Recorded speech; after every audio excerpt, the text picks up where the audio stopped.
A little quick promo chat again. So we were talking about Level Up for Charity chat. Our first installment is with owner and counselor Amanda Waldron. So I'd like to formally welcome you to Level Up for Charity, and thanks for being here. Yeah, thank you. So tonight essentially is going to be a conversation that basically loops into a couple of things. We're gonna touch on your background, what kind of got you into psychology to become a counselor to run your own business. Then we're going to lead into conversations about suicide prevention. Toward the end of this, probably about an hour, we will go ahead and have kind of a Q&A session. A few of our chat members here. Also, some of us in our Discord server asked a couple of questions. So we'll get into that here as we go here. So I think let's just kind of start out here with an introduction. So Amanda, if you want to just kind of tell us about yourself a little bit here, who you are, uh, how long you've owned Whole Self GR, and a little fun fact about you. Sure. Yeah, it's kind of crazy that I'm here because this is the stuff that I really love. And I've actually only been the owner of Whole Self GR since November, started seeing clients in January, went full time in March, right as COVID was happening. It's been a great journey. I've got to make some cool connections. Yeah, a little bit about my background is I went to undergrad for psychology because I was really interested in what made people do what they do. Mm-hmm. It was really fascinating. Got out of undergrad thinking that I wanted to work in nonprofits, which is where I ended up, but not really getting that kind of client interaction that I thought I would be doing. Sure. And You didn't so, really get that one-on-one time with clients like you were expecting. yeah, yep, I was kind of working more behind the scenes, more administrative, and through kind of my own counseling experience that I went through in my 20s.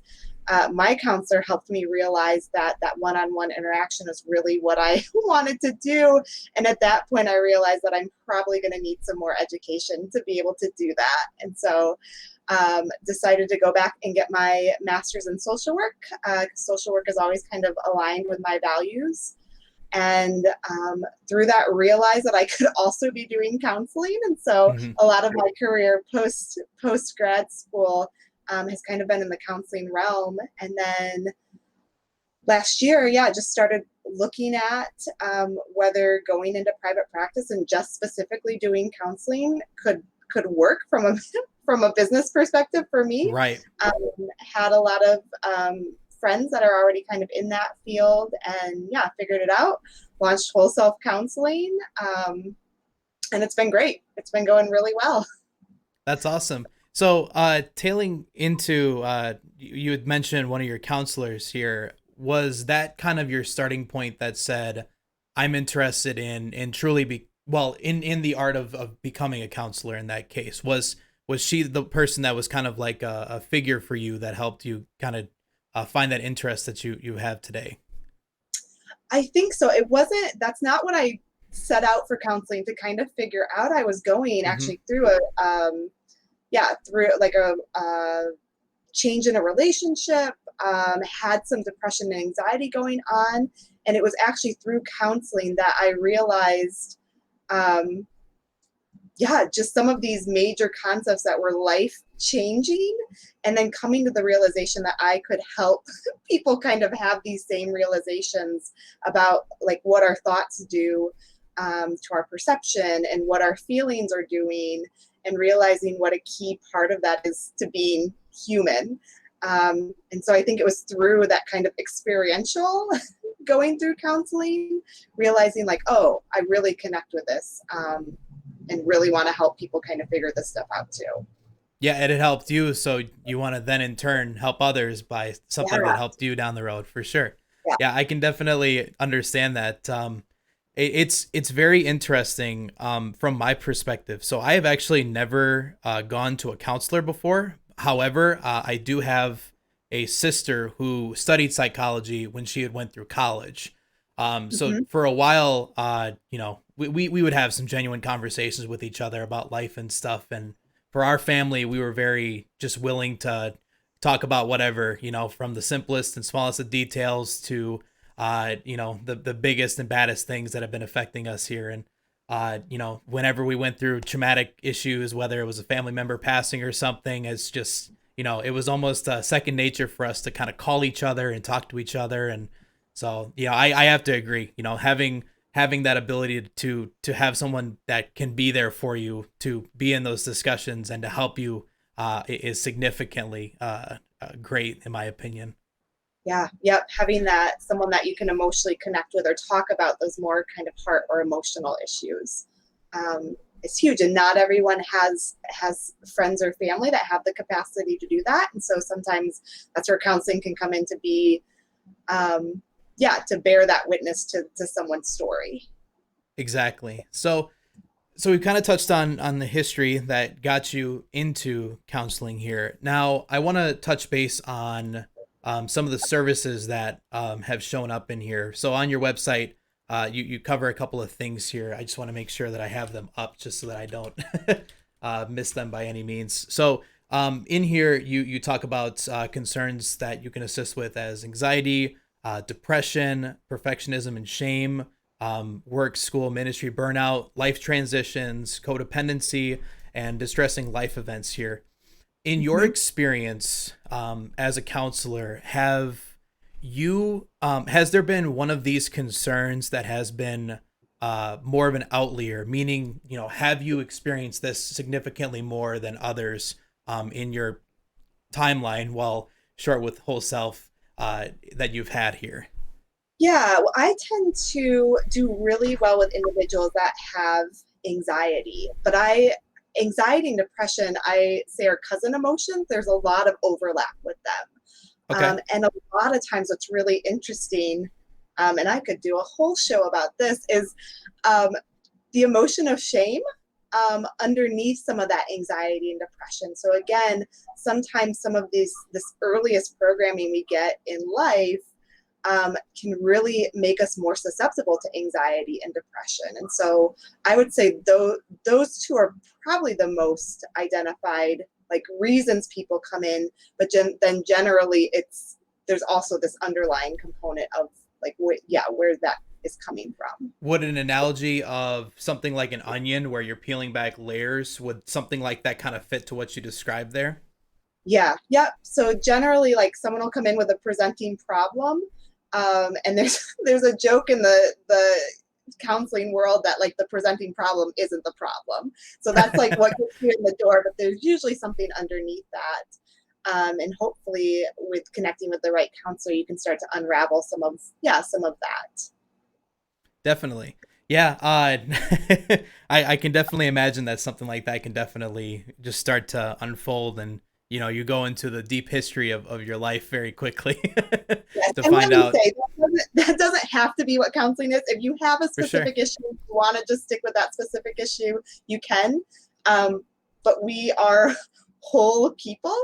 Right. We come from the whole of our experiences, and so sometimes if you want to get to those kind of root causes, being vulnerable enough to open up your whole experience can be really Right. helpful too. So I want to touch, since we're kind of tailing to that subject, about misconception. So the main thing I want to just discuss about is, what do you feel are some misconceptions about, you as a counselor, in your industry and what you do? Some things that has been common for people to come up to you about, and you're like, no, it doesn't work exactly like that.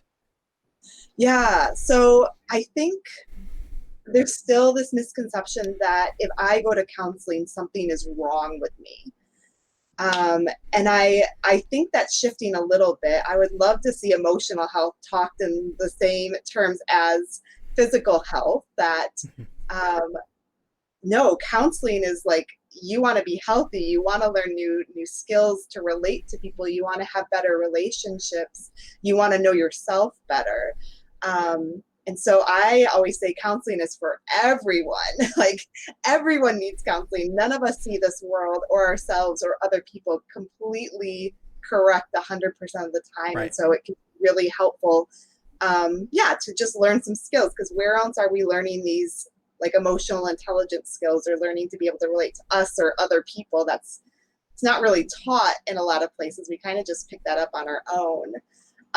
The other misconception, I think, is that people come in and want counselors to fix somebody else in their life. So like, Oh, if my partner would just change this, I wouldn't have anxiety or depression anymore. It's like they need to change right. something. And granted, maybe they do, but they're not the person in front of me. So I have no influence on that person whatsoever. And so sometimes I think people come in and want me to fix things that are outside of the therapeutic relationship in the Yeah. moment. Or they want me to like, what do I do? What do I need to do? How do I not have this depression anymore? And so I can give people tools. I can help them maybe understand themselves more, but I'm just with them for an hour out of the week. And so sometimes it's, getting people to realize like, oh, there is work outside of the session too that needs to be done. Yeah, definitely. In your experience, what has been what you would consider to be your most effective tools when dealing with anxiety or depression, in particular with some of your clients? Whether it would be divulging into history, or if there's, kind of a set of focusing meditation that you do, anything that kind of fits in that realm that you found to be kind of successes for you. Yeah, so some of the basic things that I will usually do with most clients is an activity, like an emotional vocabulary activity. Sure. Again, everybody comes from a family of origin, whatever that looks like, and every family of origin teaches us things about feelings. Like either we don't talk about them or we do, or there's some that are okay to feel and some that aren't. And so as kids, I think we kind of get that feelings talk, but as adults, this exercise is actually pretty interesting, because people go into it thinking like, this is really easy. I know what these feelings are. And then as we're doing them, they realize like, oh, this is this is a lot harder to like name and define and identify like where that feeling is in our body. And so usually I'll have them set up with a piece of paper with categories of happy, sad, mad, and scared, and then have them categorize the emotions that they know about. And then I'll add definitions, or I'll add other ones that they don't bring up. So sometimes that can be really insightful, that people come in and they're like, oh, I'm feeling really anxious, but really what the emotion underneath is like, oh no, this anxiety is actually sadness, or this depression is actually anger. Sure. So that can be a really helpful tool. There's so many. There's Right. some of the more advanced techniques that I am trained in as well. EMDR, which is eye movement desensitization and reprocessing. And a technique that came out of that called brain spotting. And so they're a little bit more advanced than just kind of the talk therapy. They have an experiential quality to them. And it's really looking at this connection between like our felt feelings, felt experiences, so our body and our brain connection. And so sometimes that can be really helpful because it gets to these other parts of the brain where some of these ideas are stored that just talking isn't able to get to, or it can get to them faster. Interesting. Yeah. Huh. Yeah. You learn something new every day. Uh, so I'm also really curious about this at least from my cultural experience. Do you feel, in your opinion, that the terms of anxiety and depression are thrown around a lot in today's society, or do you disagree with that and feels like it should actually be addressed even more so than it is touched base with today? Yeah, I mean, I think there is. I think we should talk about it all the time.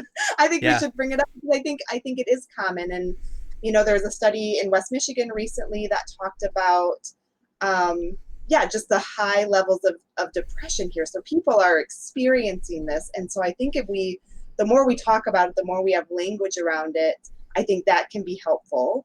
I Hmm. think from a clinical standpoint, sometimes there's a difference between someone saying I have anxiety and then a diagnosis of like generalized anxiety disorder. And sometimes they're using that correctly, but yeah, there's like the diagnosis piece of it as well. It's same Right. with depression. Um, no, let's talk about it. Let's bring it out Yeah. into the conversation because it's happening, and I think I more often than not, you're likely to run into somebody who has had some sort of experience with depression or some sort of experience with like heightened, prolonged anxiety as well. Okay.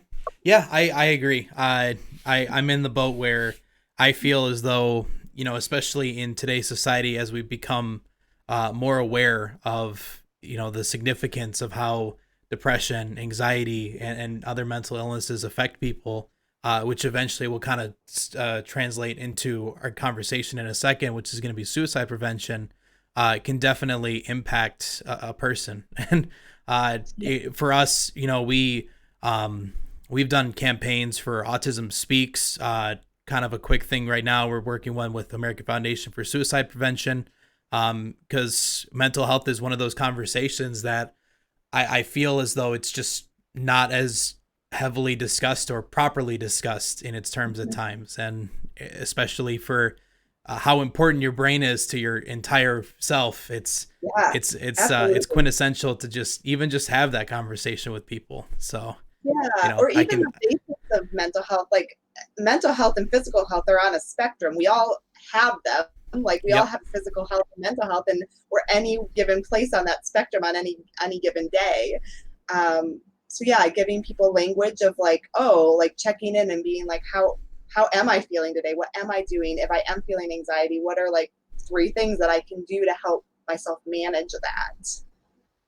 Yeah, I agree. It's good to at least just know where to go with it. Yeah. So I want to Mm-hmm. kind of then ask this question here.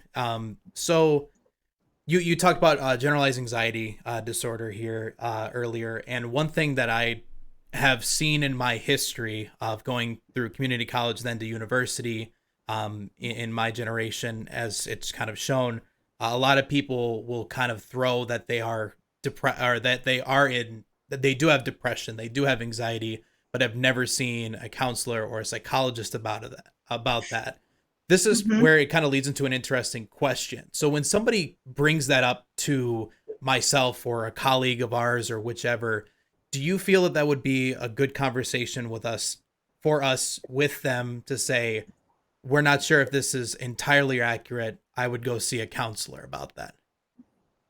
Yeah, because I think you can have the diagnosis without being properly diagnosed. You can, yeah, maybe reflect back on times of your life and be like, oh, I think that was depression or I think that was Sure. anxiety. But yeah, I would agree with you. So like, okay, so now we know that. Like, so you're saying that you think that you have some of those symptoms. Yeah, I think, yeah, what, yeah, would you consider going to talk to a doctor about that or going to talk to a counselor about that? Or like, what have you done to manage your depression or anxiety? So I think Right. people respond more toward open-ended questions than they do to shoulds. Like, you should go see a doctor, you should go see a Yep. counselor. Um, For Sometimes sure. open-ended questions allow people to reflect back on like, oh, maybe, yeah, maybe I should do something about this. Yeah.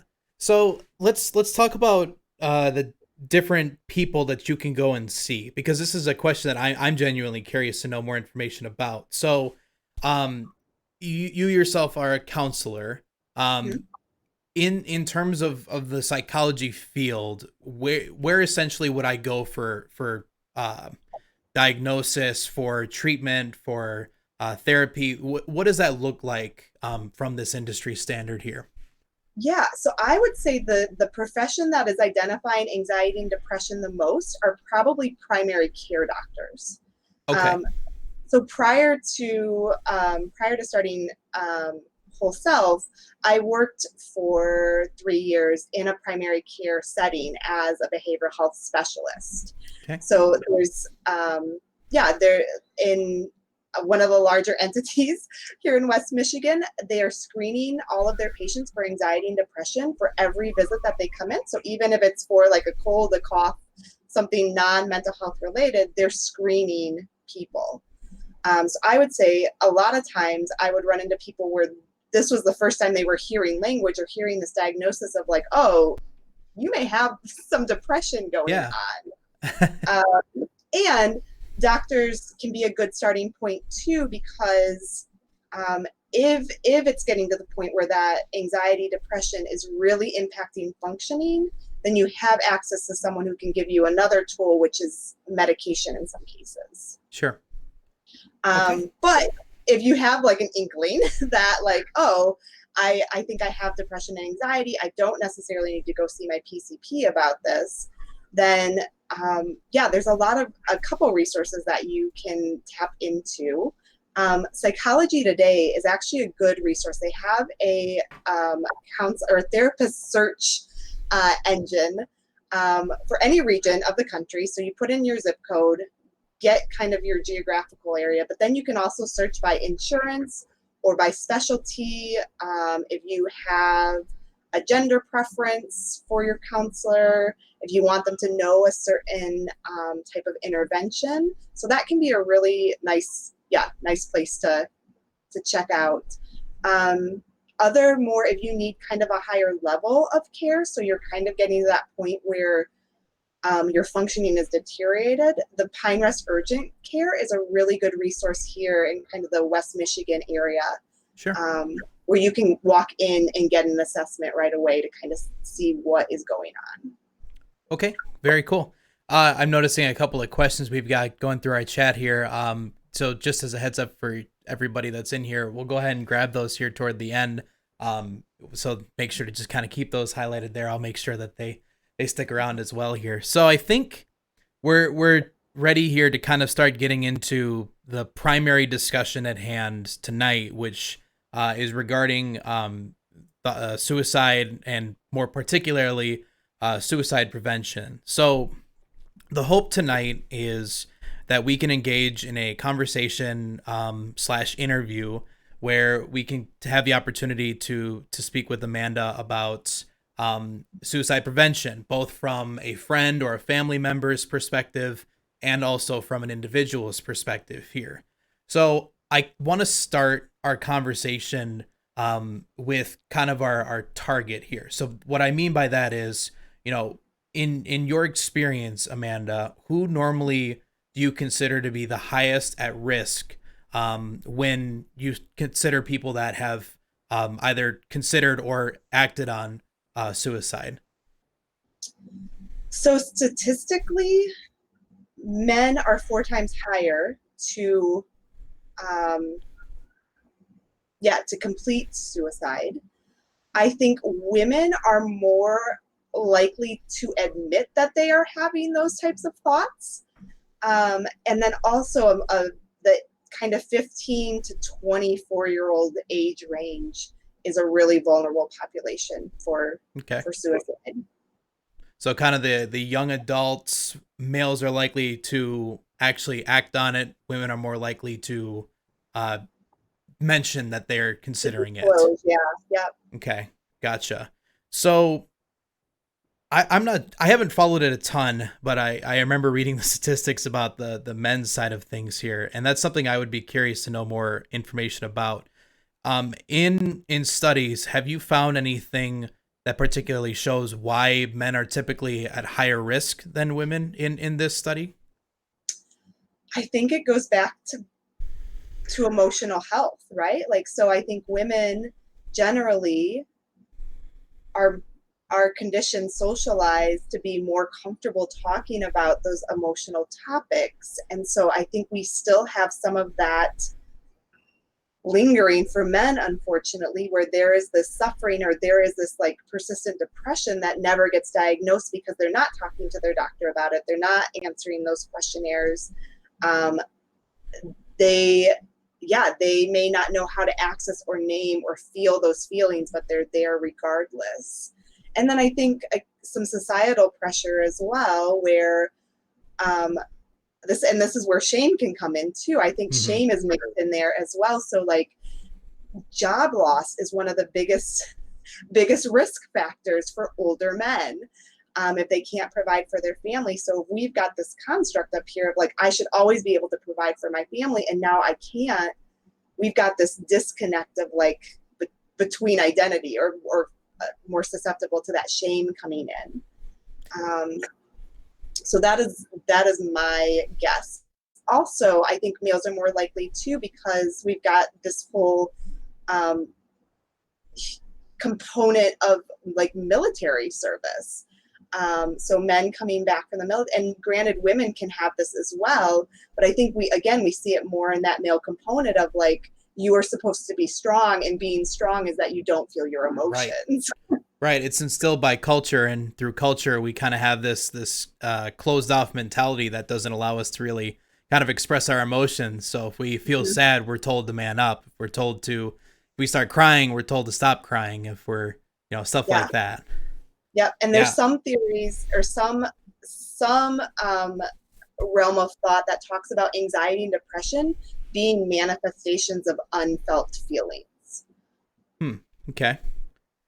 Interesting. Yeah, we're we're definitely learning a ton of wonderful information. So in that age group of 15 to 24, do you feel as though there is potentially a cultural impact to that as well? I think with men, we do see that cultural impact, but in today, that age range that shows the highest rate of suicide, what feels like could be some tendencies that should be addressed, if that's a way to ask that question.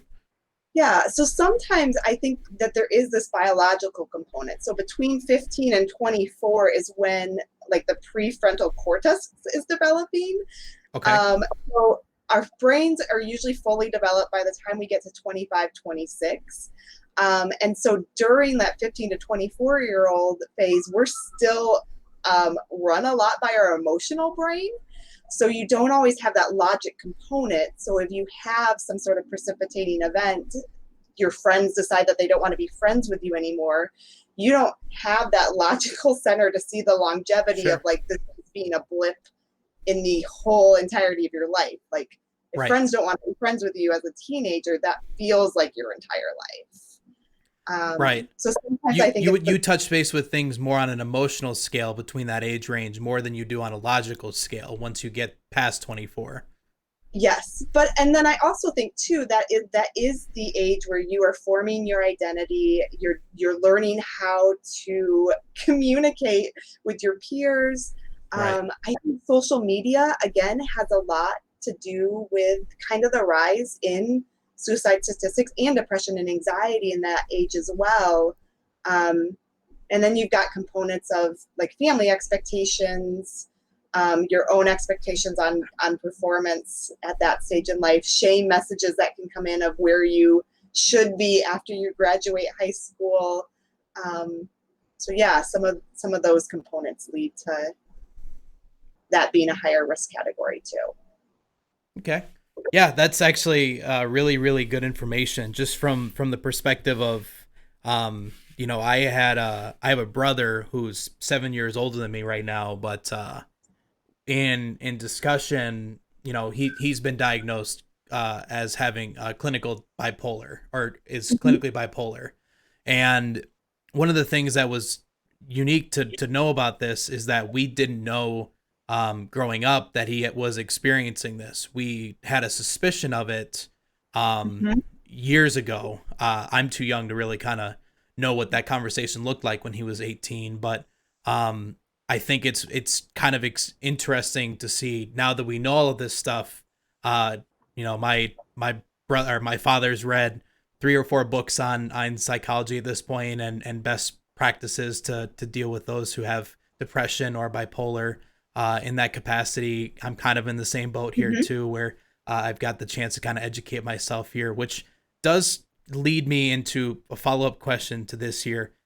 So for those that experience anxiety or depression, or and their start to lead to potentially considering suicide, um, what idealistically does that conversation look like as a friend or a family member who may just notice that you've just been down lately, or maybe even not even down in general, but just trying to check on their general health? Yeah, that can be tricky because I think that makes us uncomfortable, right? To have Yeah, conversations like that, and especially, yeah, I would say that's regardless of what gender you are, right. that can be uncomfortable. And I think asking questions, or like you said, making those noticing statements of like, hey, I noticed that you're sleeping more, or you don't seem as energetic as you have been in the past, or I've noticed, um, yeah, that you're not answering calls as often. Like, how are you doing? And saying it in a way that implies that you have time to listen, or you have time to sit with them as they talk about that. You can also express like, hey, I'm a little bit worried about you. Yeah, how are you doing? What's going on? How how is your emotional health been? Sometimes just asking it direct like Yeah, that. Because again, I think if we can present ourselves in a place of willing to listen, or even entering into the vulnerability of that conversation, sometimes vulnerability breeds vulnerability, so they sense that and will be more likely to open up. sure. I would be interested to hear what your take is on this. Of course, with these situations, sometimes you can just kind of get the "I'm fine" of people. Where if I ask this question, like if I had asked you, "Hey, listen, I feel like last few days, to me it's felt like you've been a little bit off. Is everything okay?" And your response back to me is, "I'm fine," but underneath that layer could be a lot more behind it. Yeah. So from my perspective, who asked that question to my friend, is that something that I should try to dig into more, or would that just kind of provoke and anger them more, or what do you feel is the approach that I should take in a situation like that? Yeah, I think it depends on the relationship, right? And the tricky thing about suicide is that you can ask all the right questions, like you can do all the prevention work, but we have our own free will, and if someone is going to make the choice to take this action, there can be very little that we can do to actually stop that. Hmm. If someone does not want to disclose that, we may not know that that's behind there. But I would encourage that friend, you in this situation, to continue to monitor and to check in. So maybe you leave it alone, take them at their word that time, but you continue to have that ongoing conversation. Yeah, um, I think there can be a point where asking directly of like, hey, I've noticed like XYZ, and I think we'll probably talk about some risk factors later, like things to be yeah. aware of. But like, are you thinking of hurting yourself in any way, or are you thinking about suicide at all? Um, like sometimes having that direct conversation, and then they may be like, oh no, no, no, like I'm not thinking about that, and then Yeah. but if you're again willing to enter in or ask that vulnerable question, sometimes they are more likely to be like, yeah, I am having some really dark thoughts or some For really sure. scary thoughts. Or So I'd love to kind of take this moment here. I feel it'd be insightful to kind of just dissect an experience that I've had from a friend of mine who essentially was at the point of telling me that he had a knife ready at home and I wasn't going to see him at school tomorrow. In a conversation while we were at our college cafeteria here. I kind of want to just talk about the situation here for a yeah, moment and kind of just divulge into which eventually could potentially lead into risk factors and maybe things to look for in that situation that could help others down the line here. So uh, it started out just the individual, for convenience sake, I'm just going to call him Jim. That's not okay, his actual Jim. name, of course, but we'll call Mhm. him Jim. So Jim was in kind of, we all kind of got together and just hung out in kind of these like little cafeteria area here at our college.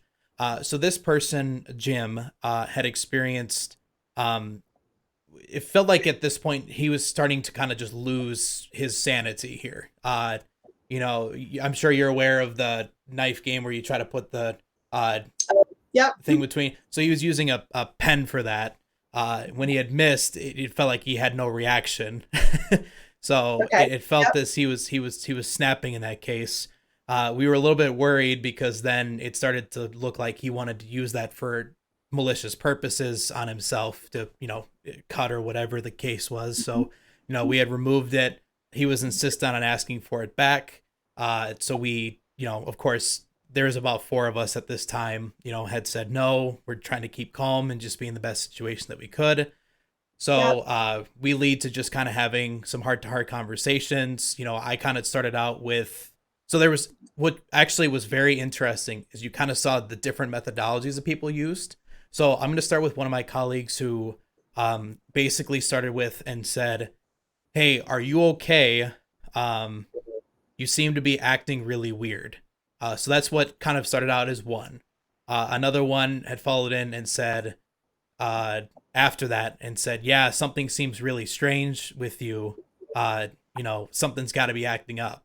So Hmm. then I kind of followed behind it and said, "Hey man, you got your close friends with you. We're more than happy to talk to you about it."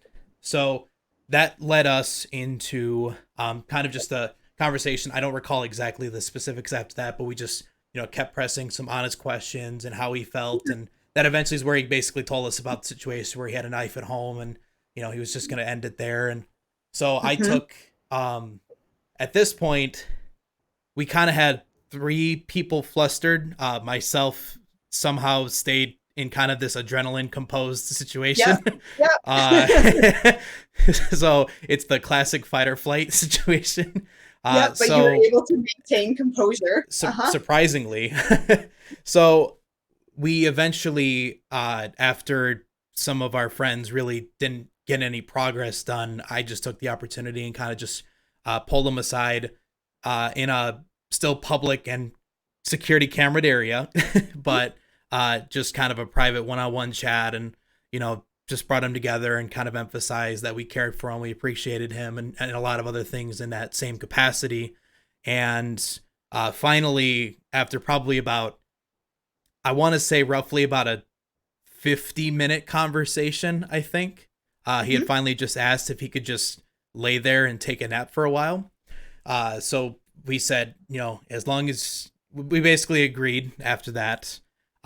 So we went to talk to one of our security guys because, of course, you want to Yep. get a medical health professional out there. Yep. So at this point, this led me to go into once we got to them, and he basically took care of his work at that point. So we were like, okay, we'll rendezvous in 20 minutes or something. Back to that. So at that point, that's when I had gone outside and basically started crying Right. because that Right. was finally when my adrenaline finally calmed down Yep. And you're feeling and all the and emotions real world you're. emotions kicked in. Yep. Yep. So I had called my best friend. I also called my mom at that time, so it was kind of a crazy scenario here. But I was like, hey, I called my mom. I was like, hey, I'm gonna be late a little bit. Helping a friend through a pretty serious situation. It's like, okay, totally understand. We took care of it. But so anyway, the 20 minutes have passed. I go back and I rendezvous with them. So he had at this point calmed down. So he took his rest and he was feeling 100% again. So that was really, really good. I think it was just a case where maybe sleep deprivation finally triggered to something of a mental illness that he had. I can't really confirm, but then at that point, I came back to four cops who were right by him, just asking him questions as well. So when I had asked him, our security chief, to basically bring, a medical health professional or somebody from the hospital, Uh-huh. we had the cops called. So, Uh-huh. but yeah, that's the experience that I had had. And I guess this is where we can lead into the questions now at this point, which is at that point there were several people, including myself, that were talking to him about his this drastic and serious situation here. Each of us kind of took different methodologies for that. So, Hmm. what do you feel in those kind of tight, tense, I should say, situations that your conversation, like, what should your conversation look like in those cases? Yeah, I think acting with empathy. So again, that kind of reflecting back to him of like, oh, like something seems up, like something seems off. Trying to stay away from that judgmental language of like, yeah, what's going on? Like Yeah. you're bumming us out or whatever, whatever Yeah. that might be. So like leading with empathy of like, hey, we noticed this. I think asking those direct questions of like, hey, is everything okay? Because at that point, did you guys have an inkling that he might be thinking about suicide? Yeah, I think he started to describe, again, kind of in that state where he started to describe, but basically, this was going to be his last time that he was going to be in this cafeteria, and then he was going to go home. So it was, luckily, this was pretty clear cut that he was expressing his intentions. Yep. And I think, yeah, being there, taking a posture of we genuinely care about you. Most people, if they are in, like, if they haven't made up their mind, are likely to say something at that point because, like, suicide is scary. It's a scary feeling to have those thoughts going through your mind. And so I think if people sense that you want to hear and you're a safe person to say this to, um, they they will say it. Right. Again, not always because everybody's different. Um, but I think, yeah, at that point too, if because he said so he kind of said intention that he has intent to go back and do this. It sounded like he had a method at that point that he'd made this plan. He had an intention. He had a method. Um, he hadn't taken action yet, but I think when that plan and method and intent come into play, that is when some sort of safety precaution needs to come in place. And generally that Yeah. happens, yeah, with the cops. Unfortunately, they tend to be sometimes mental health first responders, even though they Sure. may not entirely have that training. Yep. Um, because Yeah, I at that point, remember. the goal is safety, that he Right. either needs to be escorted to a hospital for an evaluation, is generally what will happen. For sure. So so following that event, Jim was escorted.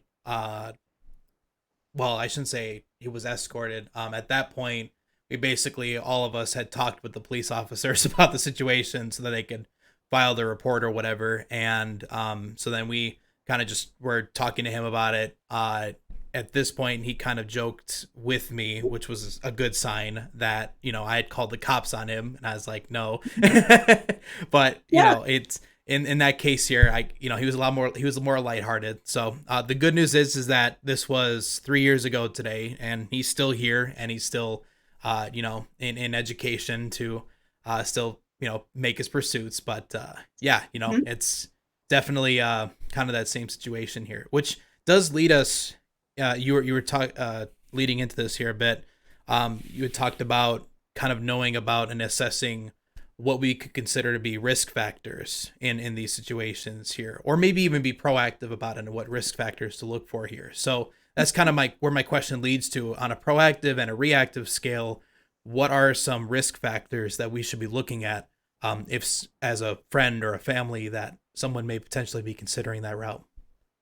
Yeah, so I think some of the risk factors to look for is if there is a history of mental illness. So have there been some signs of depression, and just because you have depression doesn't mean that you're going to have suicidal thoughts. You can have Mm-hmm. depression without suicidal thoughts.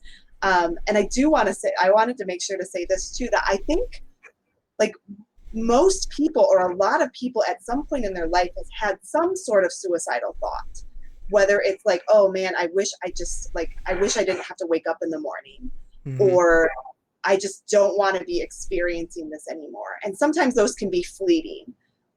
In our darkest our darkest moments, we may Mm-hmm. have that thought. It doesn't mean we're going to act on it, or it doesn't mean it doesn't mean we're suicidal, Right. but we can maybe relate to what that feels like when we get to those darker parts of our story.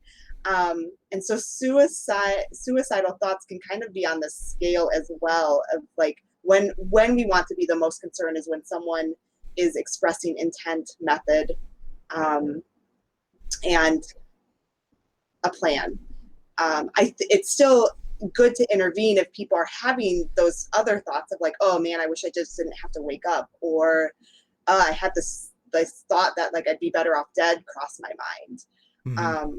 So yeah, so any sort of pre-existing mental health concern, um, substance use can increase suicidality.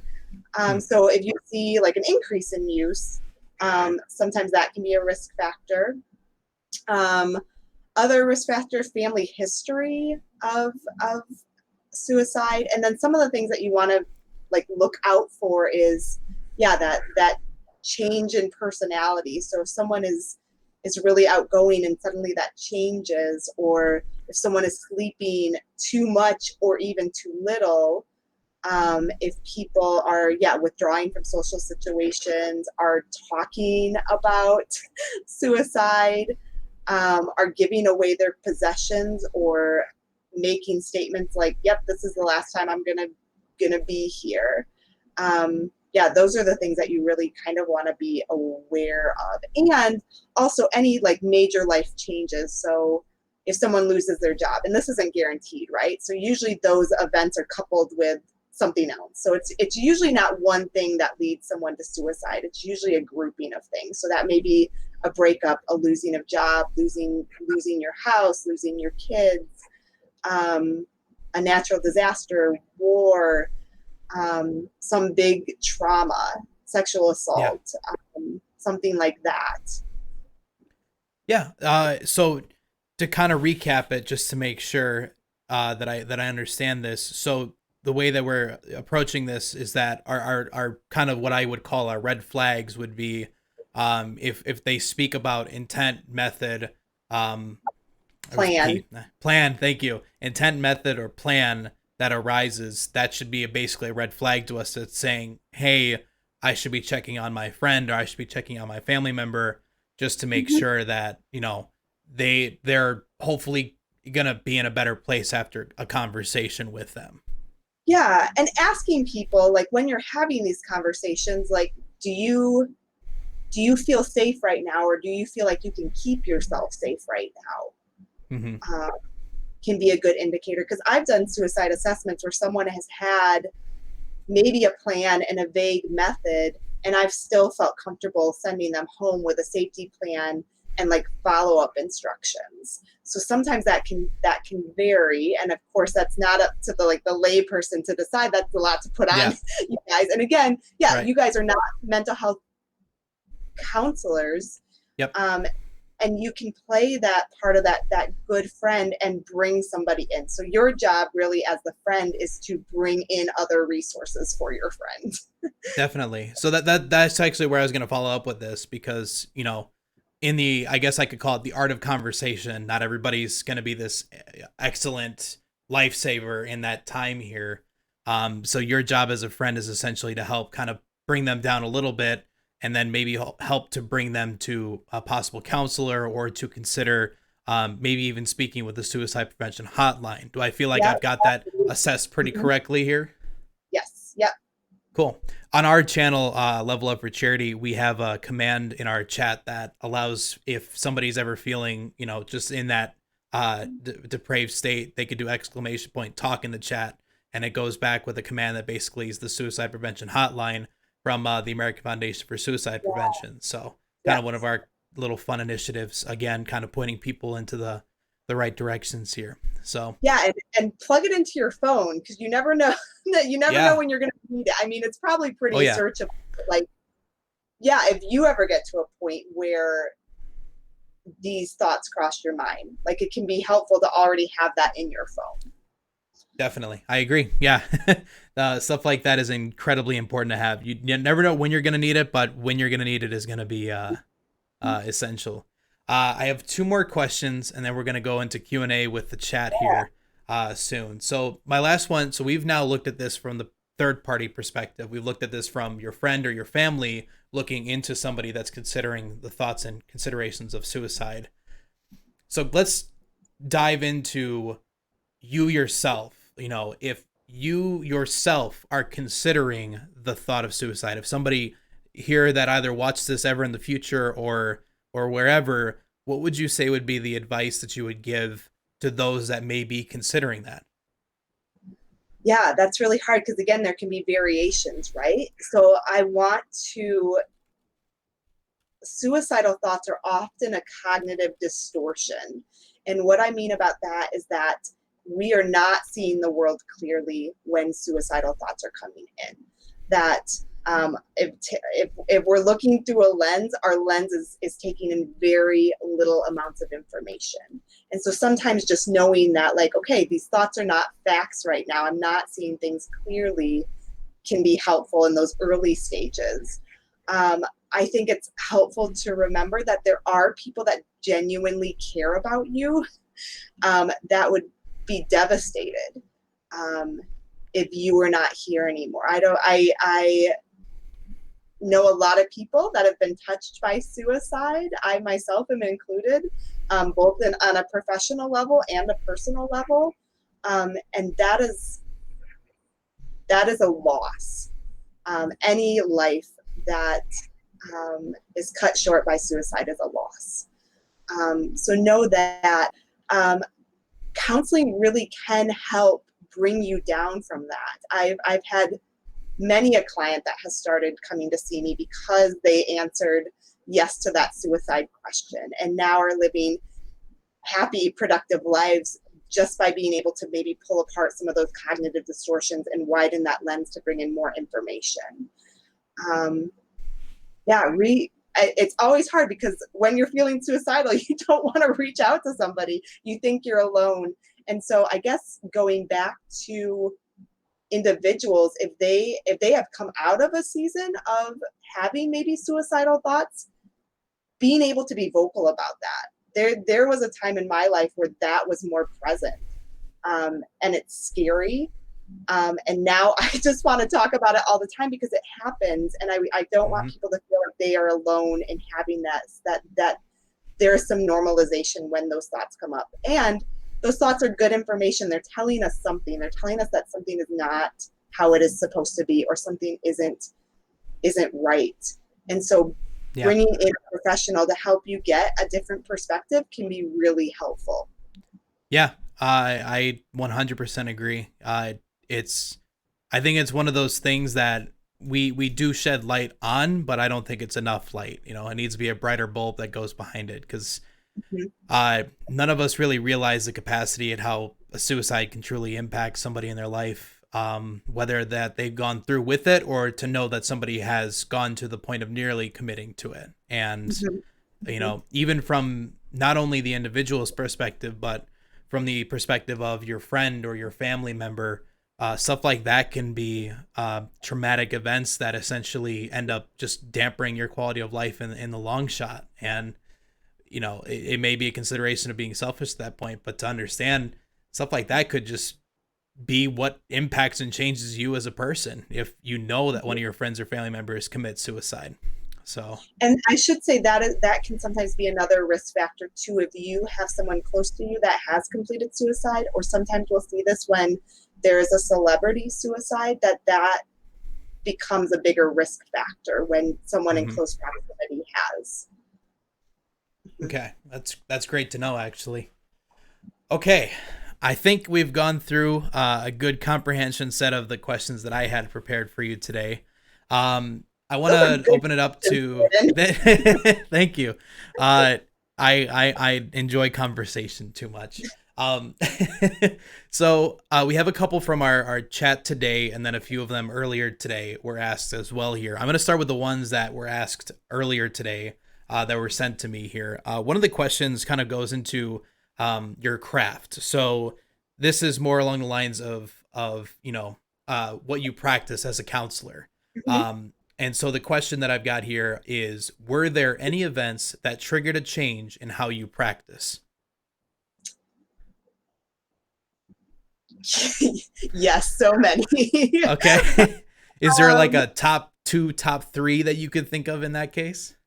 Yeah, I mean, I think for me, going through my own experience, so a lot of kind of those basic cognitive behavioral therapy is a lot of what I pull from. Like, a lot of what I'm teaching clients now is what I learned in my own counseling experience. So like having that really impacted my practice, learning from other clinicians. But then I think like the most recent is just, yeah, this training that I got in the EMDR and the brain spotting, because I think our brains are really mysterious and hold emotions and emotionally charged experiences and traumas in just different parts. And so having tools that can get to those kind of deeper parts of how, yeah, being able to treat the whole body brain connection has been really, I don't know, changing in my in my practice. It's a nice tool to be able to offer people. Yeah, If we can't definitely. get to it just with the talk therapy. Definitely. Yeah, I once you kind of get past the surface layer and you start getting really deep into your industry, you really start to learn a lot of cool crafts and talents about it. Not really Yeah, related to psychology, but that's how I felt about whenever I went into technology. There was once you find those tools that make your craft a little more advanced, it makes it just feel yeah. so much better. So Okay, I guess, so one of yeah, we mean a lot about the biology right now of kind of yeah, that connection. So that's interesting. definitely. So the next question I've got here is regarding privacy. So the question we got from the username was Spartan, good friend of ours here. When someone wants to open up to a counselor, some might be concerned with how truly private their conversations can stay. What would you tell those people to allay those fears?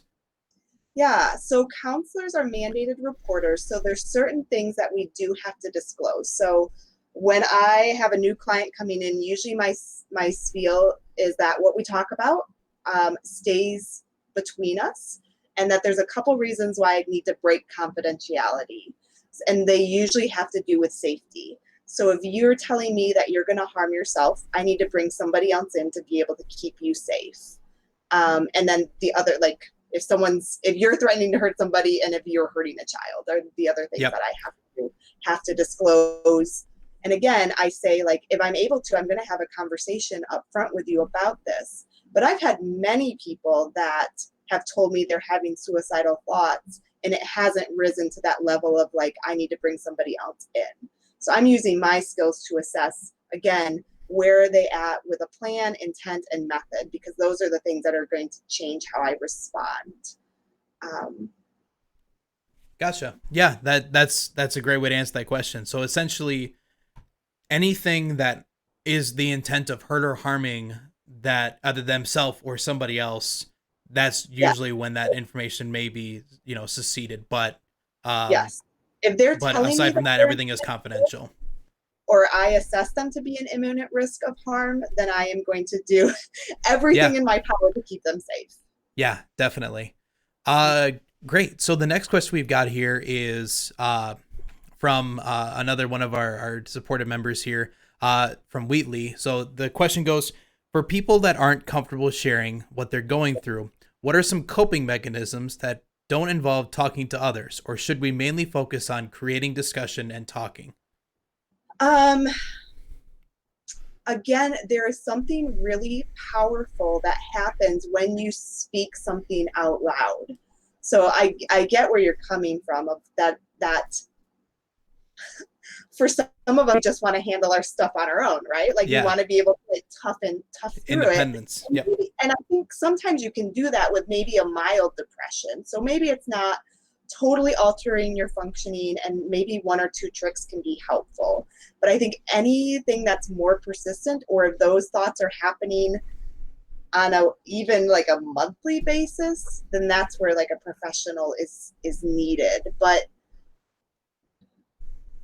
yeah, some tricks to kind of manage that on your own. I always say, going back to kind of the core four for me, which support mental health in general, which is getting enough sleep. So if you are having any kind of sleep concern, working on getting that under control. Drinking enough water during the day so your body and your mind are hydrated.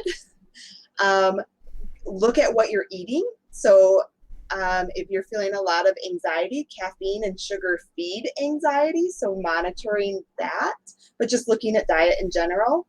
And then activity level. So there have been some studies that have shown that consistent exercise can be as effective for some people as taking an antidepressant. So if you're trying to just like, these are good for anybody's mental health. Like those are the Right. core four. Definitely. Well, good. Yeah, they should help answer that question here for sure. This next one's got a little bit of length behind it here, but I'll read through this here because it looks like there's a follow-up question to this as well.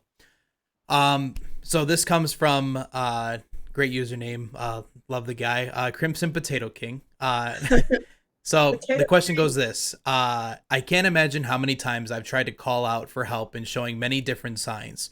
So my question is, what do I do if I call out for help, no one listens or cares, and tells me to get over it, and that I'm overreacting when I'm on Social Security for mental health issues and have come close to suicide? There's follow-up questions to that, but I think I'm just gonna end it right there and then ask those later. Sure. Yeah, so it would be, and again, sometimes this falls into the realm of personal responsibility too, right? Like it would be great if our friends knew exactly what to say to us and to have that empathetic response. But I think empathy, again, is a learned skill, and not all of us have practiced it that much. So you're absolutely right. You may run into a situation where you're trying to disclose and someone does not know how to handle that, at no fault of their own, right? Like I think most of us, if someone says this to us, we want to be helpful, but sometimes we can get so much into our own uncomfortableness that we answer in like, oh, you just need to get over it. Like you're choosing to be depressed. Yeah. So at that point, I would say seeking out a counselor.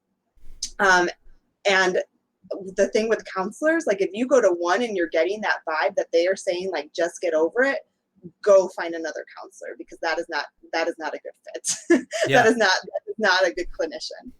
This is a good time to ask this follow-up then. So then this leads on to also, who do I talk to if putting someone like myself in a mental hospital would make things worse because of having the fear of being touched? Yeah, that can get a little tricky. And then again, getting connected with a good counselor who understands maybe that phobia and has some suicide assessment training, which most counselors should, because that gets tricky. Like, yeah, that's a tricky question. Yeah. Because and not everybody, again, who has suicidal thoughts needs that level of care, right? Right. So, but maybe that means that you're meeting with your counselor 2 or 3 times a week instead of once a week. Like find a counselor that you can make a plan with to figure out how you're going to keep yourself safe if you feel like going to a hospital is not an option. And I think having the confidence to know that, the moment that you start with a counselor, you're not just going to get directly put into a mental health hospital either. So, know that, it's not like when you go to the ER, you don't all of a sudden, go get an MRI and you have, one of the most important surgeries of your life, just because you had a scrape on your arm that felt like it was bleeding more than it should. So that's how I kind of felt in that case too, is that, in these situations, like you said, maybe conducting with your counselor, or even the first step is to find a counselor that could kind of fit your regimen, and then really just start that conversation there. And then we can assess that further as we go along here. Mm-hmm. Mm-hmm. But yeah, and the first part about that, when I've seen that question a few times in my life too, where people have expressed that, it feels like no one's listening or no one is there for me or anything. And I want to get your thoughts on this advice. So what I have told people in the past that have talked to me about this is that I usually will tell them and say, well, I say 2 things normally. One of them is, know that your family or your friends that you do hang out with or that you know about, if you call them and you just say, I have a problem right now, they will listen and they will help. That is a reaction. That is a certifiable fact, because they love you or they appreciate you. The other alternative that I've also mentioned is, I usually give, if, they're a colleague of mine, I usually give them a contact to just call me by. or a resource to even just get a hold of me to be able to be in that conversation as well, if absolutely necessary. I don't necessarily want to always put that under my conscience, of course, but Sure. I like to just make sure that those that feel like they have nobody do have somebody there.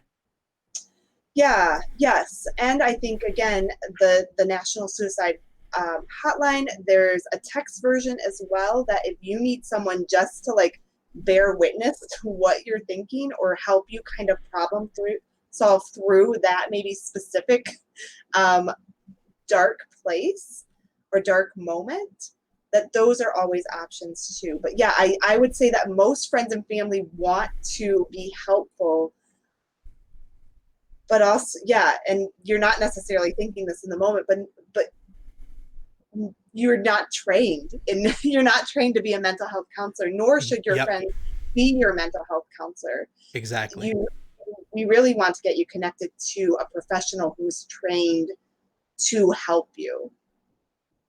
Definitely. I agree. Yeah, it's you have to always remember that you are not the expert, and getting somebody the hands of an expert increases their chances of potentially still, being here today. So Yeah, and I would think it is too, quite I guess I essential. want to give that to you friends that are helpers, that it is okay if a friend continues to bring these concerns to you but is not taking any other action to set some boundaries too, because if and that can be hard to assess, but like, just know that this is not just on you. If you need to bring in another person, that's okay, that is appropriate.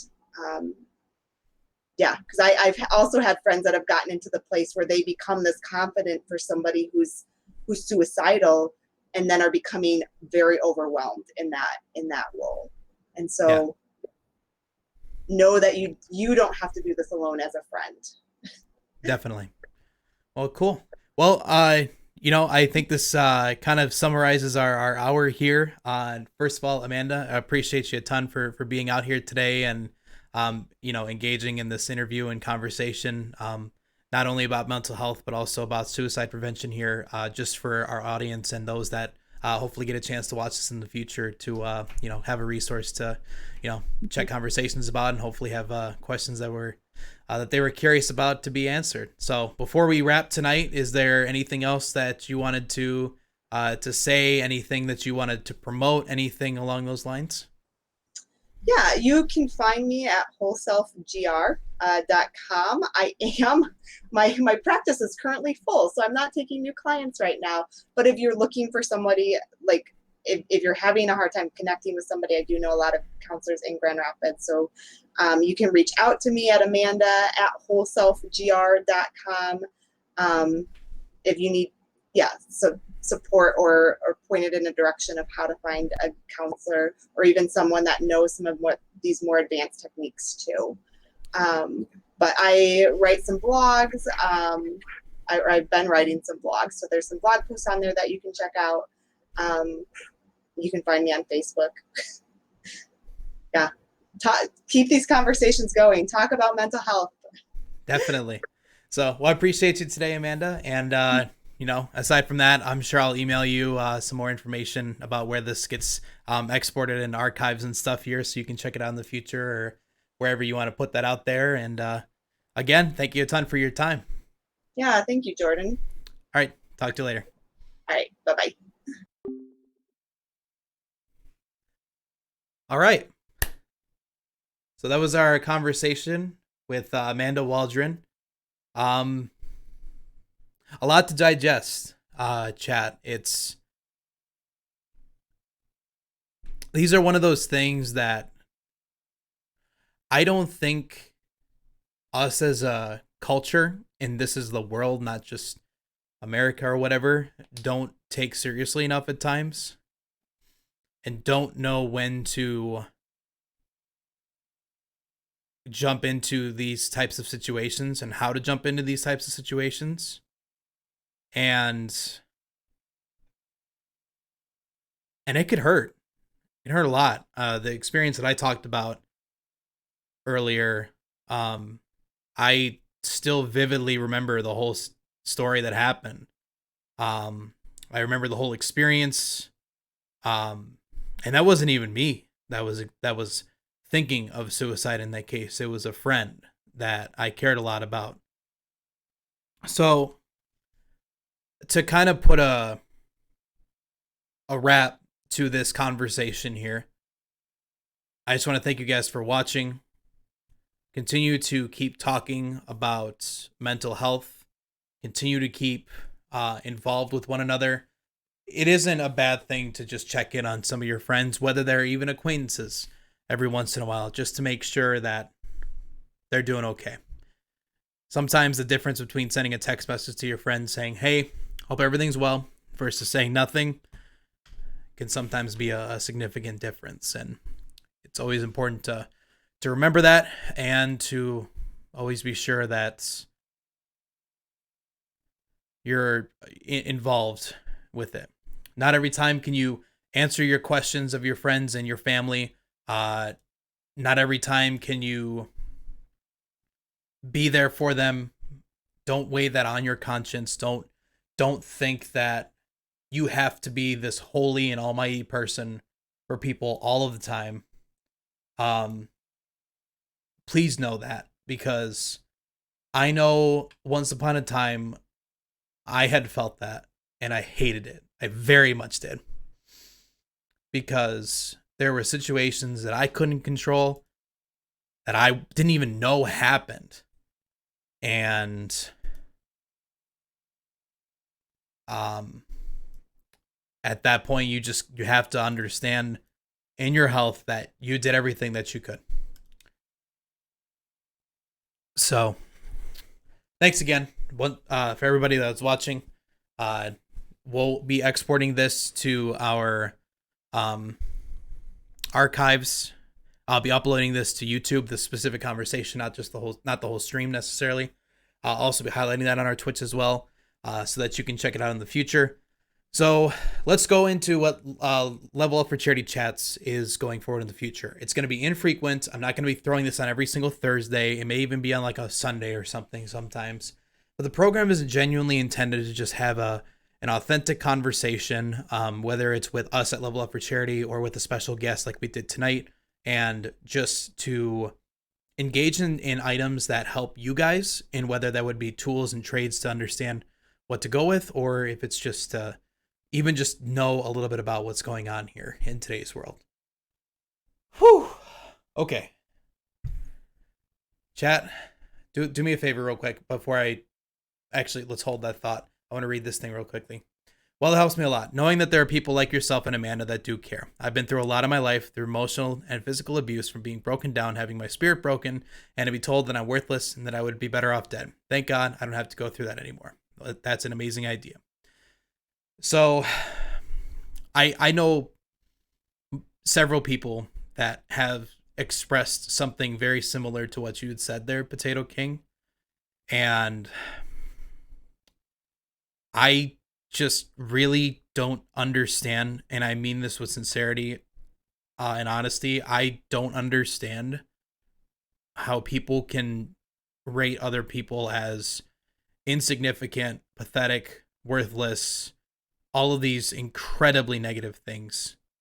Because from my cultural background and my perspective, I just can't quantify that I am better than somebody else. I am not smarter than somebody else. I may at times be self-confident, but like, I don't want to express that in an intent to be malicious to people.